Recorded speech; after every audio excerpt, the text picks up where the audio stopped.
On Wednesday morning, a Russian military transport plane transporting 65 Ukrainian prisoners of war, along with 6 crew members and 3 additional individuals, crashed in Russia's Belgorod region near Ukraine, as reported by Russia's defense ministry. The incident took place around 11 a.m. and the cause of the crash remains unclear.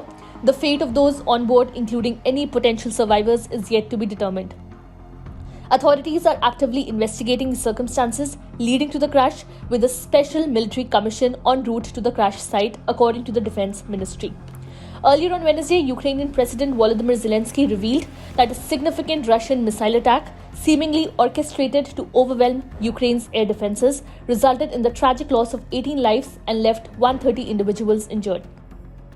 This devastating event unfolded on the 700th day since the initiation of the full-scale invasion by Kremlin forces.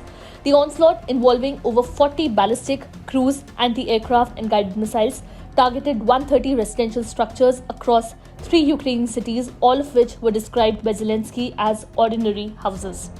The attack, which reached as far as the capital Kyiv and the second largest city Kharkiv, marked one of the most intense assaults in recent weeks. Zelensky's urgent calls for increased military aid from Western allies gained further resonance in the aftermath of this heavy bombardment. The Institute of the Study of War, based in Washington, speculated that Moscow might be seeking to procure additional ballistic missiles from foreign sources, including Iran and North Korea, as they could potentially be more effective in certain situations. Late on Tuesday, a new wave of Russian S-300 missiles targeted residential areas in Kharkiv, resulting in 9 injuries and causing damage to residential buildings, as reported by Regional Governor Oleh Syniobov.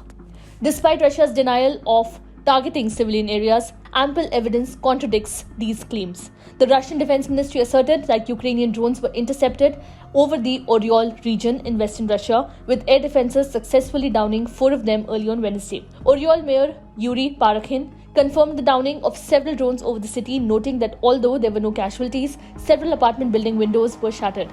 Additionally, another Ukrainian drone was reportedly brought down in the Belgorod border region early on Wednesday, according to Regional Governor Vyacheslav Gladkov.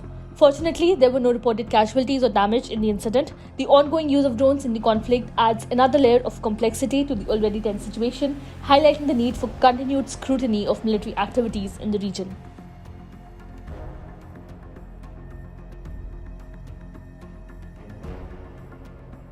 Subscribe to One India channel and never miss an update.